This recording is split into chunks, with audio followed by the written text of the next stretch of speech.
কে? আগে আমি আপনার জন্য দইয়ের ঘোল এনেছিলাম। ও, ওখানে রেখে দে। আরে তোদের রানীমা কোথায় রে? পুজোর ঘরে। ঠিক আছে, তুই যা।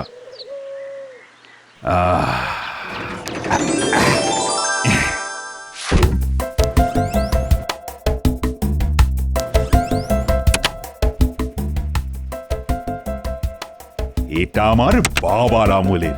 আহা, কি সুন্দরের কারুকাজ, দেখলে যেন চোখ জুড়িয়ে যায়। কদিন বাদে খাম্বাজ রাজ্যে ওই পুরনো জিনিসের প্রদর্শনীতে এটা নিয়ে যাব। সকলে দেখে খুব প্রশংসা করবে। মহারাজ, খাম্বাজ রাজ্য থেকে একজন দূত আপনার সঙ্গে দেখা করতে এসেছেন, বলছেন খুব জরুরি। হ্যাঁ, চলো তো দেখি।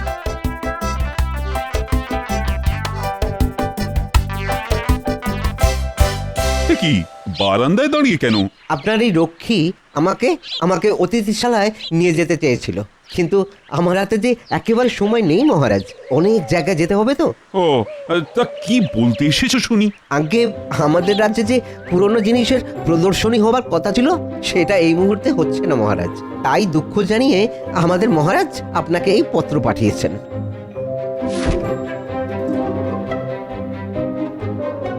ঠিক আছে, ঠিক আছে, তুমি খাম্বাজ রাজকে গিয়ে বলো প্রদর্শনী হচ্ছে না বলে আমি কিচ্ছু মনে করিনি। আমি বলে দেবো মহারাজ।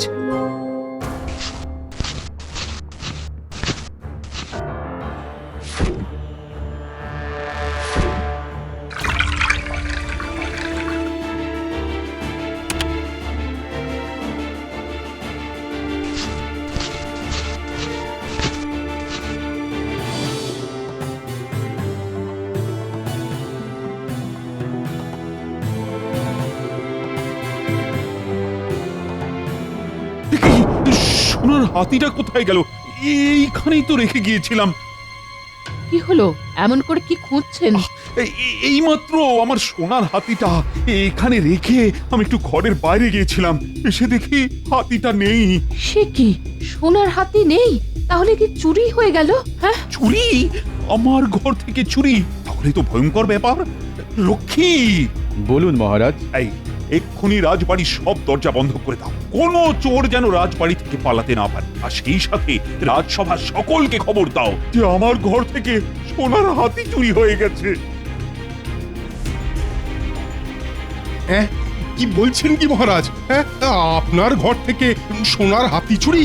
হ্যাঁ, আমি এক্ষুনি সারা রাজ্যে কোটাল লাগিয়ে দিচ্ছি। তারা সব জায়গায় চিরুনি তল্লাশি চালিয়ে আপনার সোনার হাতি খুঁজে বের করবে। যা ভালো বোঝো করো। হায় হায় হায়, ওটা যে আমার বাবার স্মৃতি।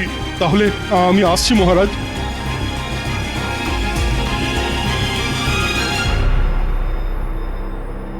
আগে মহারাজ, আমার গণনা বলছে এরপর কৃষ্ণনগর থেকে আরো কিছু মূল্যবান জিনিস চুরি যাবে। তাহলে তো একটা যজ্ঞের আয়োজন করতে হয়। আচ্ছা মহারাজ, সোনার হাতিটা এই টেবিলেই রেখেছিলেন? আচ্ছা, টেবিলে একটা গেলাসও রাখা আছে দেখছি। গেলাসের তলানিতে খানিকটা ঘোল পড়ে আছে।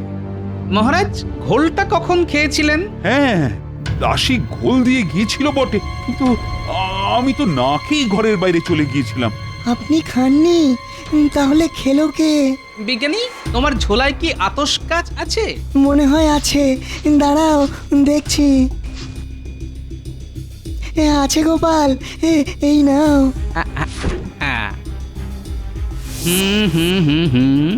আতশ কাছে দু রকমের আঙুলের ছাপ ধরা পড়েছে। মানে গেলাসের গায়ে দুটো মানুষের আঙুলের ছাপ। একটা আঙুল বেশ সরু, মানে এটা হলো দাসীর আঙুল। আর একটা আঙুল বেশ মোটা, মানে এটা কোনো পুরুষ মানুষের। বিজ্ঞানী, তুমি একবার দেখো তো। ঠিক বলেছ গোপাল, একটা মহিলা আর একটা পুরুষ মানুষের আঙ্গুলের ছাপ। আমার অনুমান যদি মিথ্যে না হয়, তাহলে যে সোনার হাতি চুরি করেছে সেই ঘোল খেয়ে পালিয়ে গেছে। কি সাহস! আমার ঘরে ঢুকে সোনার হাতি চুরি করে আমারই ঘোল খেয়ে পালিয়ে গেল।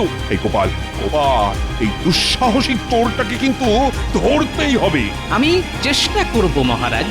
এসব কি শুনছি মহারাজ? আপনার ঘর থেকে নাকি সোনার হাতি চুরি হয়ে গেছে? কি সর্বনাশ! এ তো বাঘের ঘরে ঘোগের বাসা। মহারাজ, যা শুনলাম দাসী নাকি আপনার ঘরে ঘোল দিতে এসেছিল। হ্যাঁ, তাহলে ওকে ধরে কারাগারে পাঠিয়ে দিন। পিঠে দুঘা পড়লেই হড়হড় করে পেটের সব কথা বেরিয়ে আসবে। ঠিকই বলেছেন মন্ত্রী মশাই, আমি সব সময় ঠিক কথাই বলি গোপাল। কিন্তু তা সত্ত্বেও দাসীকে তো এখনই কারাগারে পাঠানো যাচ্ছে না। কেন কেন দাসীকে কারাগারে পাঠানো যাচ্ছে না কেন? কারণ মহারাজের ঘোলের গ্লাসে একজন পুরুষ মানুষের আঙুলের ছাপ পাওয়া গেছে। সর্বনাশ! তাহলে দাসীর সঙ্গে নিশ্চয় কোনো পুরুষ সঙ্গী ছিল। মনে হয় দুজনে মিলেই চুরিটা করেছে। তাহলে তো সব থেকে আগে ওই পুরুষ চোরটাকেই ধরতে হয়, কারণ আমাদের রাজ্যের নিয়ম অনুযায়ী শুধু সন্দেহের বশে কোনো মহিলার পিঠে দুঘা দেওয়া যায় না। গোপাল একেবারে ঠিক কথাই বলেছে। কিন্তু ওই পুরুষ চোরটাকে ধরবো কি করে? খুব সোজা, মহারাজের ঘর থেকে যখন চুরি গেছে তখন মনে হয় এ বেটা চেনা চোর এবং রাজবাড়ির সুলুক সন্ধান সে জানে। মহারাজ এক্ষুনি এ রাজ্যের সব কটা চোর আর পাকা বদমাশদের ধরে আনার অনুমতি দিন। ধরে এনে কি করতে চাও বলো তো? প্রথমে কালো কালি দিয়ে প্রত্যেকের আঙুলের ছাপ নেব, তারপর এই গ্লাসের ছাপের সাথে মিলিয়ে দেখব, যার আঙুলের ছাপের সঙ্গে গ্লাসের আঙুলের ছাপ মিলে যাবে সেই চোর বলে প্রমাণিত হবে। সর্বনাশ! বেটা চুরি করলি ঠিক আছে, কিন্তু ঘোলটা খেতে গেলি কেন? এখন তো গোপাল সকলকে ঘোল খাইয়ে ছেড়ে দেবে। ঠিক আছে, দেখো চেষ্টা করে। তবে আমার মনে হয় এত সব না করে ওই দাসীকেই জেরা করা সব থেকে ভালো হতো। হবে হবে, সব হবে। এত ব্যস্ত হচ্ছেন কেন মন্ত্রী মশাই? এই তো সবে সন্ধে, পুরো রাত তো অনেক দূর।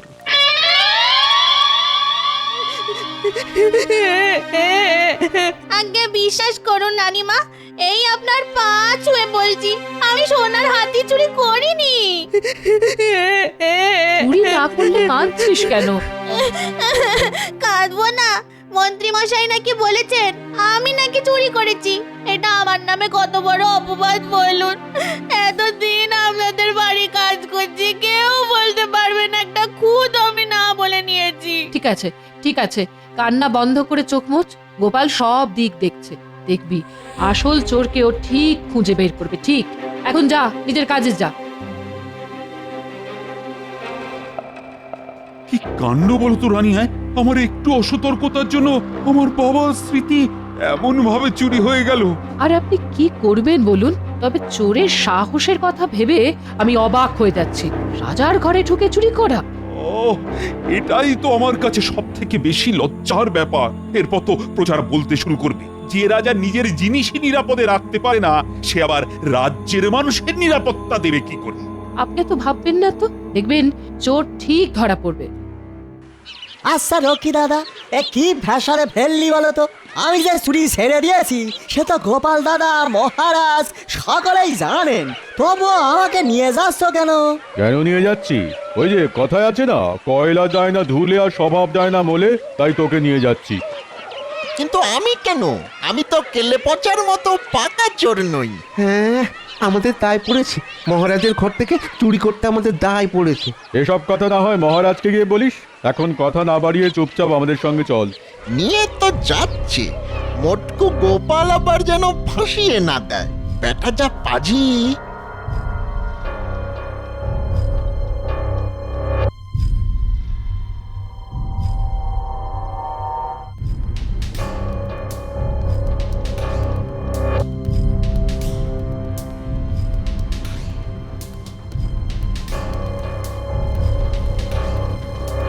বুঝলে ভাই, তুমি হলে এই কৃষ্ণনগরের সব থেকে বড় শিল্পী, তাই আঙুলের ছাপ আঁকাটাও খুব নিখুঁত হওয়া চাই। কিন্তু কোনো চিন্তা করো না গোপাল দাদা, এত নিখুঁত করে আঁকছি যে আসল আর নকল বুঝতেই পারবে না। আচ্ছা, এই ছবি টবি আঁকাবার মানে কি? বুঝতে পারলেন না? হাওয়া লেগে খানিক বাদেই গ্লাসের ছাপ মিলিয়ে যাবে, কিন্তু কাগজের আঁকা তো আর মিলিয়ে যাবে না। ব্যাটা টেকোটা সারা টাক জুড়ে যেন পাকা গোয়েন্দার বুদ্ধি। ব্যাটা ব্যাটা কবে যে মরবে কে জানে। আমার কাজ হয়ে গেছে গোপাল দাদা, আমি তাহলে এবার যাই। হ্যাঁ হ্যাঁ, তুমি এখন আসতে পারো। আর চোর ধরা পড়লেই তোমার পারিশ্রমিক তুমি পেয়ে যাবে। ঠিক আছে গোপাল দাদা। একে সোনার হাতি চুরি হয়ে মহারাজের কত বড় ক্ষতি হলো, তারপর শিল্পীকে পারিশ্রমিক দিতে হবে। গোপাল শুধু মুধু ক্ষতির ওপর খরচা বাড়াচ্ছে। এর থেকে অনেক সোজা ছিল দাসীকে ডেকে দুঘা দেওয়া। তাই নাকি? কিন্তু ওই যে তোমার এই এক ব্যারাম, সব সময় ঘুরিয়ে নাক দেখা। ঘুরিয়ে নাক দেখা? এটা একেবারে ঠিক কথা বলেছেন মন্ত্রী মশাই। তবে ঘুরিয়ে নাক দেখলে কি হয় বলুন তো? নাকের আগে হাতের মধ্যে কান চলে আসে, আর কান টানলেই মাথা। তুমি কি বলতে চাইছো বলো তো? হ্যাঁ, আমি সামান্য মানুষ, তাই আমি আর কি বলবো বলুন? তাই সময় আর প্রমাণই শেষ কথা বলবে।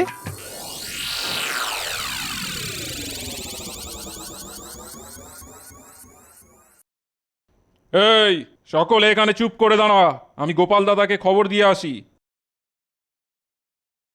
এটা কিন্তু আমাদের সঙ্গে খুব অন্যায় হচ্ছে। আমরা তেলে পচার মতো দাগি চোর নই, আমরা সব ভদ্রলোক।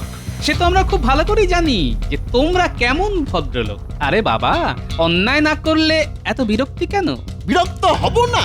রক্ষীর দল রাস্তা দিয়ে আমাদের হাঁটিয়ে নিয়ে এসেছে। আহা, শুধু তো হাঁটিয়ে এনেছে, বেঁধে তো আর আনেনি। তা আমাদের এখানে নিয়ে আসার কারণ? শুধু কাগজে হাতের ছাপ দিবি আর চলে যাবি। নে, তিনজনে এই কাগজ তিনটায় হাতের ছাপ দে দেখি। এই নে কেলো পচা তোর কাগজ, বটা ঘটা তোদের কাগজ। প্রত্যেক কাগজে তোদের নাম লেখা আছে।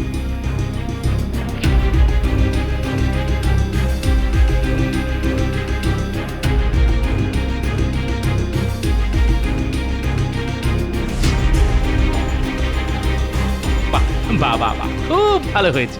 এখন তোরা এখানে দাঁড়া, আমরা একটু ভেতর থেকে আসছি।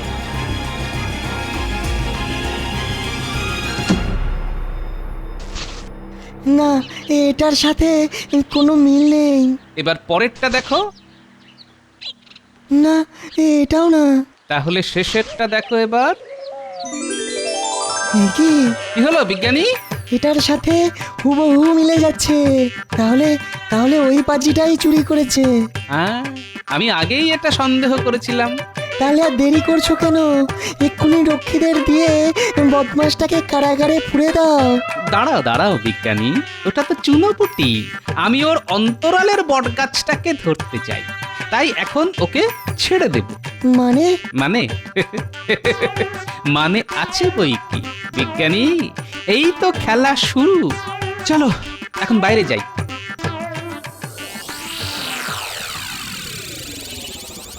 কিরে বটা ঘটা, শুনলাম তোদেরও এখানে নিয়ে এসেছে। দেখুন না মন্ত্রী মশাই, কি অন্যায়! আমরা শান্তশিষ্ট ছাপোষা মানুষ, রাজবাড়ি থেকে আমরা চুরি করতে যাব কেন? গোপাল দেখছি খুব বাড়াবাড়ি শুরু করেছে।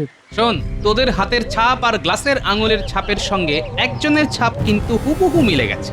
তার মানে তোদের মধ্যে একজন চোর।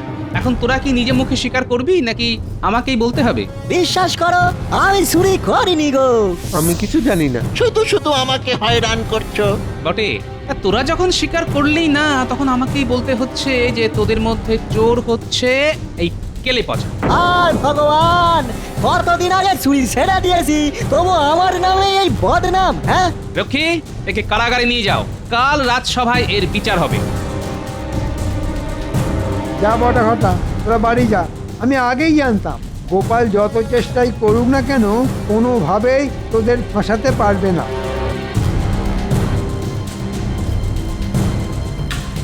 এটা তুমি কি করলে গোপাল? কাগজটায় তো বটার নাম লেখা ছিল, তা সত্ত্বেও তুমি কেলে পচার ঘাড়ে চুরির দায় চাপিয়ে দিলে। বিজ্ঞানী, আমি একটু আগেই বলেছি না, বটা তো চুনোপুটি। আমি ওর অন্তরালের বটগাছটাকে ধরতে চাই, তাই এখন ওকে ছেড়ে দিলাম। তবে চিন্তা করো না, আজ রাতের মধ্যেই বটা আর ওর বটগাছ দুটোকেই ধরে কারাগারে পুরে দেব। কাল হবে ওদের বিচার। শুধু নির্দোষ কেলে পচাকে একদিন কারাগারে কাটাতে হবে, এটাই যা দুঃখের।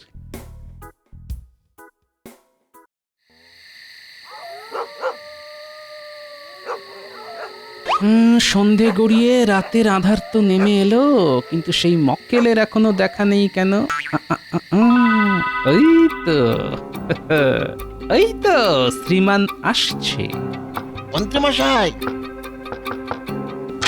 কিরে, আজ এলি কেন? আগে ওই সোনার হাতি চুরির পারিশ্রমিকটা ওহ, কাজ হতে না হতেই হাত পাততে চলে এলি, হ্যাঁ? কি করবো বলুন, গরিব মানুষ, হাত যে একেবারে ফাঁকা। শোন, স্যাকরার কাছ থেকে এখনো সব টাকা পাইনি, আজ যাব, আর বাকি টাকা পেলে তোদেরটা মিটিয়ে দেব।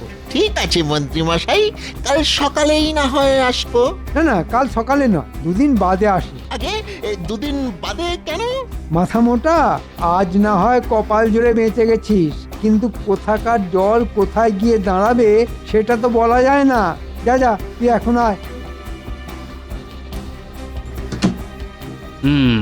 মন্ত্রী তাহলে রাতের অন্ধকারে শ্যাকরার কাছে যাবে।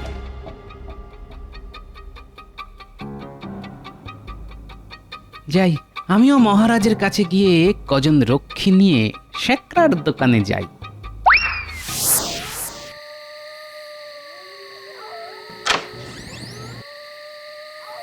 স্যাকরা, সোনার হাতির বাকি টাকাটা দাও।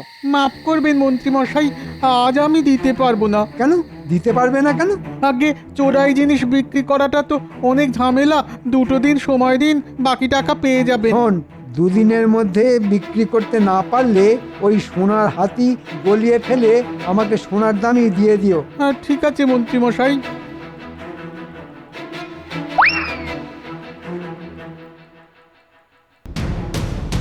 মন্ত্রী মশাই, আপনাকে গ্রেপ্তার করা হলো। কোন অপরাধে?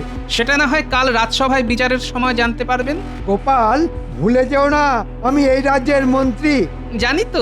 জানি তো আপনি মন্ত্রী, তাই কারাগারে আপনার জন্য একটু বিশেষ ব্যবস্থা আছে।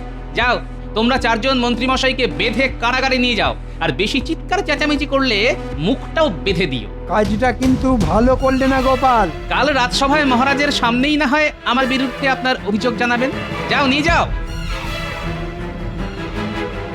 তোমরা এবার আমার সঙ্গে চলো।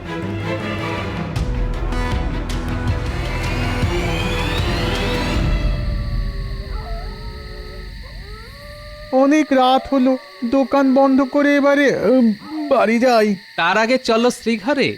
মানে? সোনার হাতি চুরি করার দায়ে তোমায় গ্রেফতার করা হলো। বিশ্বাস করো গোপাল, বিশ্বাস করো, সোনার হাতি আমি চুরি করিনি। মন্ত্রী মশাই ওটা আমার কাছে বিক্রি করার জন্য রেখে গেছে গোপাল। বিশ্বাস করো, এতে আমার কোনো দোষ নেই।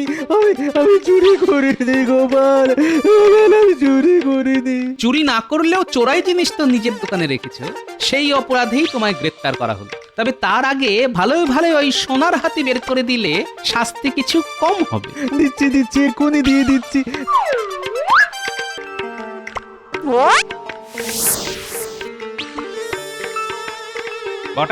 বটা বাড়ি আছিস নাকি? কি তুমি? তোকে নিতে এলাম।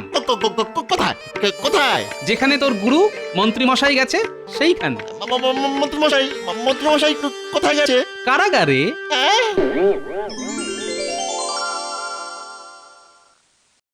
এই নিন মহারাজ, আপনার চুরি হয়ে যাওয়া সোনার হাতি।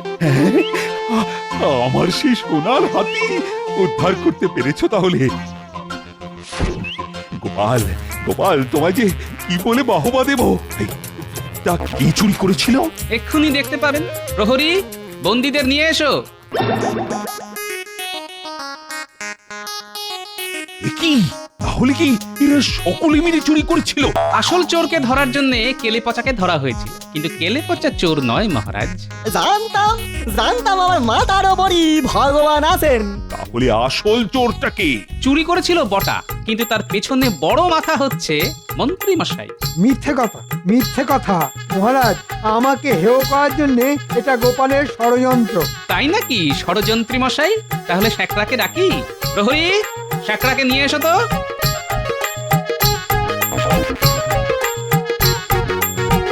আমার কোনো দোষ নেই মহারাজ, আমার কোনো দোষ নেই।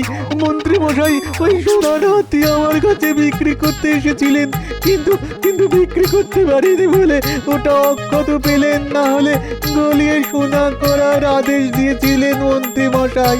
আমারও কোনো দোষ নেই মহারাজ।